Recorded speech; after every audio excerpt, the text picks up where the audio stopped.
What up, everybody? Scuff D here, and today we've got another deck video for you. Kardozia of the Iron Hands. Kardozia Ironfather Dreadnought. This is another new warlord that was added with the Galaxy in Flames expansion that I'm just now doing a video for.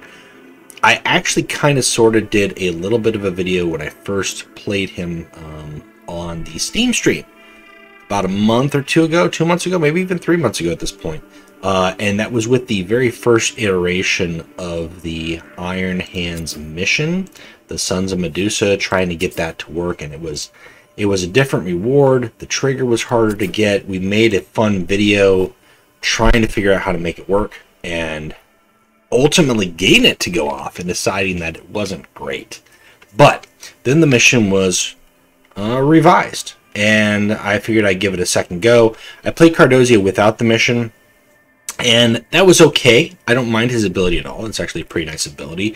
He's got 1 energy. He gives +1/+1 to a friendly troop. If you don't have any, you can create an Iron Hands vehicle in your hand. And there are some hits and misses when it comes to the Iron Hands vehicle department. You could get Ungavar Rhino. You could, probably the worst one you could get is the Pendrotus Rapier over and over again, although that's not a bad card to have late game, depending on if you've whittled things down. You can get the Ancient Roarlin, which is a newer Dreadnought. It's actually, it comes out as a 5/4, but you could also get some big fatties like Venerable Comek and Tarragon, as well as, obviously, Atlas Astra. Getting a second one of those is just awesome. So I played around with that a little bit. I did a different video, or not a video, I did a different deck where I did not do the mission. This deck here, I finally went back and resettled on the mission, and I feel like I've had some pretty good success, not just in terms of achieving the mission. The deck's, the focus of the deck is to win. Ultimately, the mission helps you get a second win con more than anything else by being able to reduce your the cost of your vehicles. That's what the reward does. If you manage to pull that off, your vehicles take damage when attacking, or attack damage rather, then your vehicles all cost 3 less. And there's a variety of ways to employ that depending on how many vehicles you've got in hand, or just in your deck. So let's take a look at a game replay, and then I'll show you off the deck and kind of try to verbalize my thought process. Okay, so one thing with Kardozia that you kind of benefit from, or that you can reliably benefit from as a Iron Hands warlord, is he has low initiative, which means most games you're probably going to get the counterattack. This works the same kind of strategy for Santar, Gabriel Santar, in the terms that you then can really benefit from Fall of Gardenal, dealing 4 damage to all units, and if you've got the counterattack in play, use that, then really it's just 4 damage to all units except your warlord, which is great. Early games, you know, first turn, typically you play the mission, you make a vehicle. You're going to have at least 1 extra vehicle in hand. And then depending on where you go from there is going to be based off of what your opponent's doing, what cards you've got in hand, what cards your opponent's playing. Right here, I'm trying to do some extra damage. Sort of succeeding. He's got a 4/4 on the board, so I'm not really gonna, like, you know, benefit by putting up too much. But at the same time, if I can whittle this down to 1 health and force him to take 3 more damage, him attacking this is going to tick off my my mission. So I figured, why not? It's worth it. Instead, he's actually blowing resources on a card that really, for the Iron Hands, is like the worst. Like, there's no reason to blow cards on him. Like, you know, really. So here's some damage. You know, like I've caused him to take some, and I can take 11. Now, the one thing that the Iron Hands have got is they've got the ability to endure. You know, really, if you Winnow's a great card. They've got Winnow the week. Like, that's probably the best removal in the game, especially if the board state is you don't have any troops. You lose nothing here. But really what this allows me to do is kind of take what hits he's got. He's got his Reckoning in hand, and he's got 3 other cards. Now, I figure he's probably got the Sisters that deal 5 damage to a vehicle. At some point, I'm going to see that played. I was not really expecting him to go all in on this, but I think he realized that the threat potential of these two cards combined, just alone. So he spent 2 resources, took a lot of damage out, just to whittle down my ability to rally. And then this card here can just be protected, and then I can hit him for 2, and every time I shoot, doesn't matter if they're attacking or not, they're dealing damage, that ticks off my mission. So right there alone, that's 2 ticks off the mission. He attacks this, that's another tick off the mission. I have one more attack, whether that's via flank or via me just using this ability, my mission triggers. And lo and behold, I've got 3 vehicles in hand, 2 of which are some big nasties. So yeah, that's worth doing. That's worth doing for sure. We'll go ahead and do that. Why not? Right? Like, I see no reason not to out the gate. And Kardozia's ability to make troops late game, you may not be the best vehicle, but the fact that you're making troops in hand gives you options. You can endure a little bit better than what your opponent can, especially if they're throwing resources at your 6/6s or your relentless 2/2s or the troops that you bolstered up with the 4/4s on the rally, and then that still leaves them completely vulnerable to cards like Atlas Astra coming out or Tarragon coming out. I like Bitter Memories in this deck to really add on, not just add on to Kardozia's ability, which gives +1. So basically every time I'm playing a troop, once I've played a Bitter Memories, they are +2/+2 out the gate, which I think is a great, like this right here, even though he's a 5/4, he's just going to hit as a 6/5. And then I can protect it with a 3/5. And I keep this below 7 attack if I can, just to avoid like his white asps. Don't like that. I've still got some heavy hitters in hand. I haven't used my counterattack or Cardinal, even though he's not too far off on health, and he's spent a lot of resources blowing his infantry to kill my troops. He's never going to get the Reckoning off. Dire Under is not going to get the Reckoning off here. The best that he can hope for is to play this one card that bolsters no troops in hand because all he has is the Reckoning. I'm not super concerned about it at all. Like, let's just go all in, baby. And then I like to throw in heavy weaponry in here too, because this is just kind of like a deal 2 damage. The more vehicles you have, especially if they're low cost troops, you can fire off 6 or 7 shots. You know, sometimes just 3 or 4. That was a 3-shotter. But yeah, like, he recognizes the situation. It's just going to get worse once I drop Atlas, as well as the 6/6. He has got no cards in hand. It's the endurance game. The Iron Hands, baby. That's what they do. So here's the deck. Here's the deck. Here's the thought process on the deck. Now, there are some cards in here, again, that I've got because I'm looking to achieve the mission, but I'm also looking to win, ultimately. So I'm not going super hard into vehicles like you would think. Kardozia can generate vehicles. So typically turn 1, like I said, mission and vehicle, that's at least 1 additional vehicle throughout the entire game. The longer the game goes, or depending on what I've got in hand I build up to, I might have multiple vehicles in hand.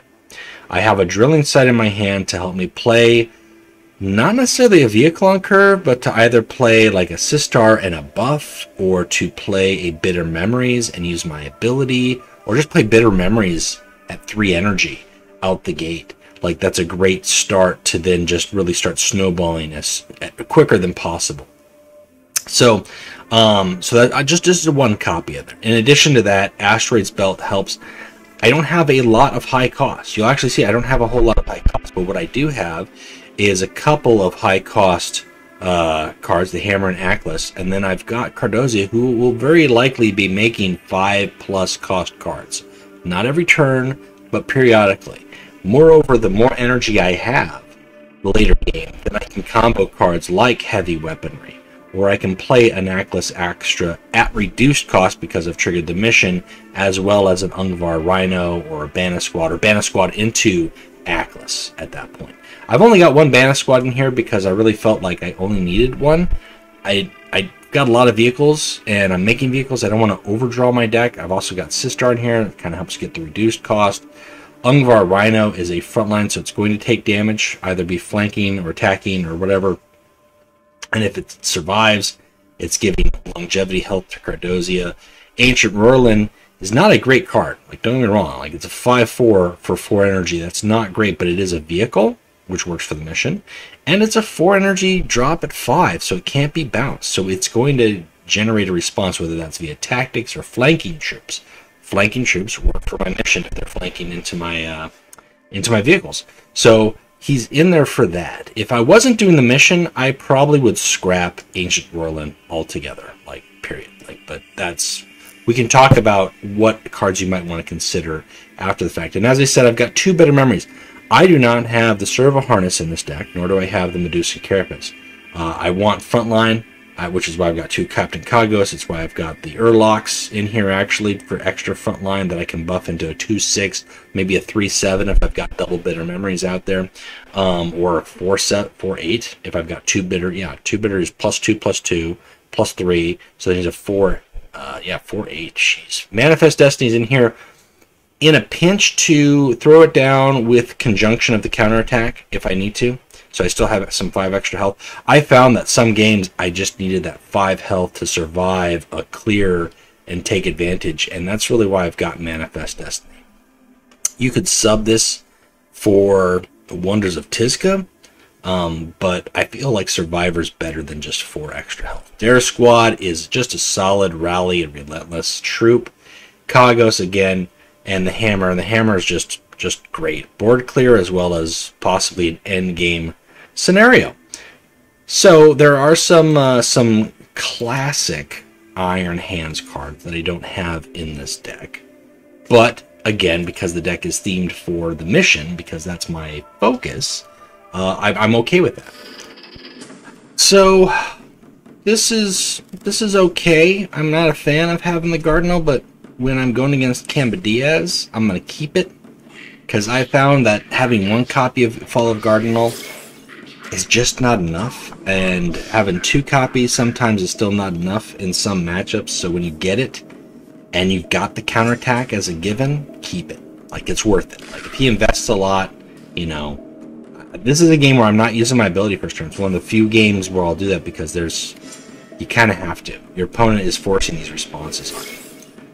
So, to go with that, I've got to turn it around. I've got to give him something to not attack, to not use his ability with. I don't know what he's got in hand. He could drop some frontline still, but if he doesn't, I'm going to be getting health. And if he does, then guess what? I'm ticking off my mission. And lo and behold, he doesn't, which is great. Which means that I can go ahead and play this guy out the gate and then throw down a nice buff on my frontline to keep him alive. I was tempted to play the Bitter Memories here, but this is really more important.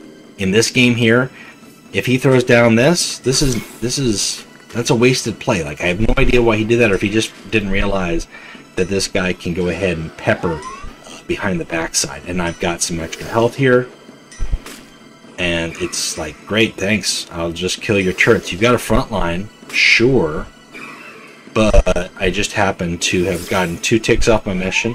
If you attack this, it's a 3rd ticket. I haven't done anything else here. I could have gone for the 4/2, but I want to make his Diaz waste his action. His Diaz isn't doing anything at all. So now we can kind of consider about playing a Cardinal, but I'm like, I'm going to let him fill up the board. I want him to divest more resources. We'll just bolster what we've got. We'll go ahead and tick off the mission because we can. Next turn, I've only got 1 vehicle in hand. I'd like to have more to follow up with it. We'll get there. We'll get there. I'm not worried about it. There's the mission.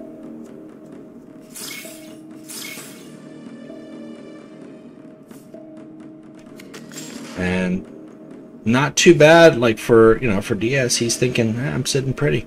Maybe, you know what, Diaz? Maybe you are. Maybe you are.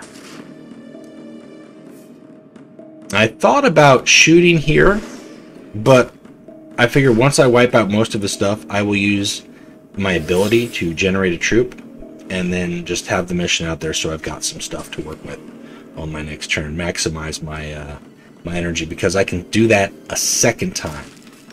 Game's still pretty close here as far as health goes, but I'm at a better advantage. really. I've got heavy weaponry. I can combo that. I can draw a vehicle here with Bana Squad. I'm going to wipe his whole board. It's not going to cost me anything. And then we'll be in an interesting position where potentially we're top decking. And that's a different kind of risk altogether. But like 8 energy here, right? Not a big deal. Let's wipe his board. Cool. Board wiped. Even Steven, 18 to 18. The difference is he's got, you know, 4 cards in hand. I'm going to have 3 cards in hand and 3 fairly decent troops on the board.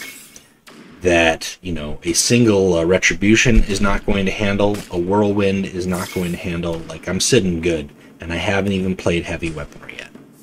I'm really looking forward to playing this card. And out-Diazing a Diaz here. That's really what it's about. It's about out-Diazing Diaz. And he has to take care of this thing because he knows that's just going to give my warlord more health. All right, sure.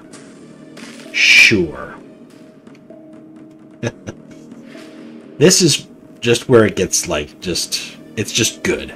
I don't know how to explain the feeling of doing Diaz-y things when you're not Diaz-y, and you're just like, you know what? Have some vehicle hate. Like, this is my whole hand. This is the 5 energy. We're gonna pummel you with the heavy weaponry, and then we're gonna attack for 14. Like, it's game, set, match. You can throw down. I don't care how many front lines you got. These bad boys, especially this guy or this guy, peppering for 5 or 10 damage in the background. You can't hide from that. So that was a fun game. That's how it works. Never yield. The fight goes on, Diaz. So what about Titans? How about them Titans? That's the talk of the town. I feel like probably every video I do out, it won't feel like I've done a service until I've done a Titan killing mission or a battle to explain how any deck can win against Titans. You just have to know A, how to play, and B, you do have to have some of the cards in your favor. There are some matchups that are not going to be favorable at all. I wouldn't want to face a Titan with just Angron. But most of the time, you can just kind of cakewalk on things. Like, I'm not playing anything here. I'm just ramping up because I'm going to be dropping some stuff. Now, that made me a little sad. I won't lie. That 3/3 with a cleave 2, that does make me sad. So instead, I'm just going to go ahead and throw down some bait here. I'm going to throw down the front line. Oh, I'm not going to throw down the front line. Doubled up. I'm going to force him to go in here. This doesn't have, unfortunately, not shut down yet. Overload. So he's going to use his vehicles. I think he was hoping to kill, or not vehicles, his weapons. I think he was hoping to kill one of these things. But he didn't. He just kind of spread the love around. Just enough. And he's going to use his energy here to unlock this weapon, if I remember correctly. Yes. So that's it. Like, great. Fantastic. You hit me for 5 or 6. I'm not really worried about it. Because I'm playing the long game, baby. Playing the long game. All your weapons are exhausted. I feel comfortable playing troops. Once I hit 8 energy, these guys are just going to hit like beasts. Beasts. Pure beasts. And now I've got Sistar surviving enough a turn to possibly give me some additional stuff. Now, I'm not too concerned as far as what he's going to get me. Like, it'll work. It'll do something. I'm just going to double down on the game in the meantime. Wait him out. This is what the Iron Hands do. And I was surprised that he didn't attack there. I was like, okay, thank you. Don't attack. Like, I'll happily occupy your time. I don't know if this awaken works in this turn. I don't think it does, actually, because I was hoping he would awaken and then go right into this front line and then leave that 3/5 to deal with the Comac.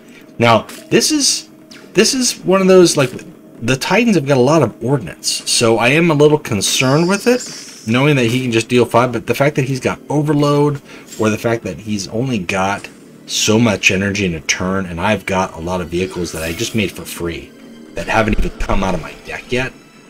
That's really where we're going to get cooking. And now that this has survived, Comex survived, I'm not sure why. But yeah, let's go. Let's go, baby. Let's get those Relentlesses off. Let's shoot some things. Let's blow stuff up. That was a lucky shot, sure. But if that awakened, I don't know if it would have hit my face or if it would have hit Sistar. And now Sistar, even though he's a puny little dude, is able to help do things. And the table state is looking better for me every turn. Because this guy doesn't have shutdown. This guy doesn't have overload. This guy is going to make things happen just by attacking. So to go with that, I figured let's go ahead and double down. Let's get some extra relentless effects out there. Let's make our stuff stronger. We're only 3 ticks away from the mission, sure. Every time this shot hits, the mission triggers. So yeah, let's do it. Let's do it to it, baby. Bolster that up, and then we can play this heavy weaponry when we're all said and done. Do some more shots. Why not? Shots. Shots at the bar. Wipe the board. I like it. I like it a lot. And then before I wipe out any weapons, I want to just kind of spread the love around. Do some damage. Haven't even done anything here. This is all before the mission triggers, by the way. I had another game here with another Dolores, and I don't know if I got the mission. I think I got the mission off on that one, but that was another game where it was the same strategy. Larger guys endure. You play around when the Titan weapons can't act or aren't loaded or stunned, and just go to town. Like they have high troops, but so do you. And the fact that you're actually not making them from your deck, you're just making them from your warlord, that gives you a big advantage. Now, in terms of cards to consider, if you're going for the mission, one thing that I found is you have to consider sources of damage. So this counts when an Iron Hands vehicle deals damage. That's it. It doesn't matter if it's attacking. It doesn't matter if it's being attacked, as long as it's dealing damage. It doesn't matter if it's using an ability like Penrodus Rapier or heavy weaponry. Heavy weaponry damage also counts because it's each friendly vehicle deals damage, as long as it's an Iron Hands vehicle. So Vorax is not going to do anything. Doombringer, Helios Mortar Carrier, those cards are not going to do anything for your mission. Moreover, when you get the reward, I don't know if they really do anything. I think it's just your Iron Hands vehicles benefit. I could be wrong. It could be all vehicles. Hang on. Yeah, your vehicle. So those vehicles can benefit, but don't do it. Don't do it. So you could have in there, as far as other vehicles, you could put a Comet in your deck. You certainly should consider putting a Ferrum Cruiser in your deck. Now, I didn't have a Ferrum Cruiser, and those games were after the patch, but I am strongly considering having one Ferrum Cruiser in place of possibly a Fall of Gardenal. It's one extra energy. It's not board-wide damage, but it is significant damage, including basically killing a vehicle for free. Do not include Armored Superiority. Consider Captain Atticus as a possibility. Like, if you don't have Captain Kagos, Captain Atticus is a very good replacement. He's going to be making vehicles for you, which is nice. He's a target. He's a 6 health target that your opponent does not want to let survive. Corvin Squad, no. This is a great card. This is a great card for any other Iron Hands Warlord, but I mean, you don't need it. You really don't, and it's just going to fill your deck with stuff that's not vehicles, and it's going to slow your progress. The same goes for Iron Father. That's if you're going the mission. If you're not going the mission, then you really rely on the standard tried and true Iron Hand stuff. And in that regard, then it becomes a very basic deck. Terric Squads, Etropius, you know, like I said, you could scrap those Ancient Roylands. They're not worth having in there at that point. And then you might put in the Servo Harness in place of that, as well as the Corvin Squad. But that's not the deck that I wanted to show. I wanted to show you the mission. I wanted to show you that Sons of Medusa works. It's better than it was. It's more fun, too. It's fun. It's a little bit more reliable. And Kardozia is a blast. I like I won't say he's my favorite Iron Hands warlord, because I'm not a fan of Iron Hands in general. I got a soft spot for Duquesne. He's got frontline. I just got a soft spot for Duquesne. But Kardozia is probably my second favorite Iron Hands warlord in terms of what he does for the game. He creates vehicles. He does things for Iron Hands. He is a potential for the mission. He helps out with the board, and if you don't have a board, he still has options. He's a dreadnought. There's a lot to unpack there. There's a lot to enjoy, and bitter memories. Like he just seems like he would have bitter memories of everything. So it makes sense to put him in his deck. Duquesne didn't live, baby. He didn't survive Istvan 5, so he doesn't get to have bitter memories. Although, I mean, to be fair, he's got his own bitter memories from Terra and all that stuff. But we're not going into that story. So yeah, like you could play, like if you don't have some of these vehicles, if you don't have Atlas Astra available, if you're a newer player, Captured Forge is not a bad card. You're going to get 3 vehicles. They'll cost cheaper. It's not bad. It's going to slow down your game, though, because it's 6 energy. Like, if that's the game you're playing, then either A, you shouldn't be playing Mission, or you should have Servo Harness in place of Bitter Memories, because you do want to have some ability to heal while you're getting to this end game state.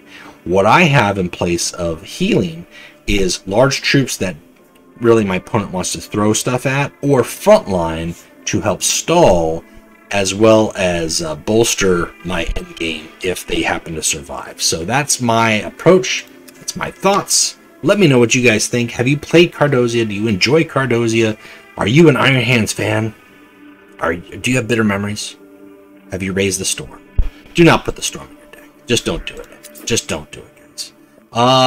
Yeah, let me know what you think. If you liked the video, please like it. If you haven't thought about subscribing already, be sure to subscribe or pass on word of the channel. I'm trying to do more deck videos for you guys now that the card by cards, for now, are done. We're going to, at some point, have to tackle the Titan Legion card pools, but we'll get there. I'm not worried about it right now. Until next time, keep playing Legions.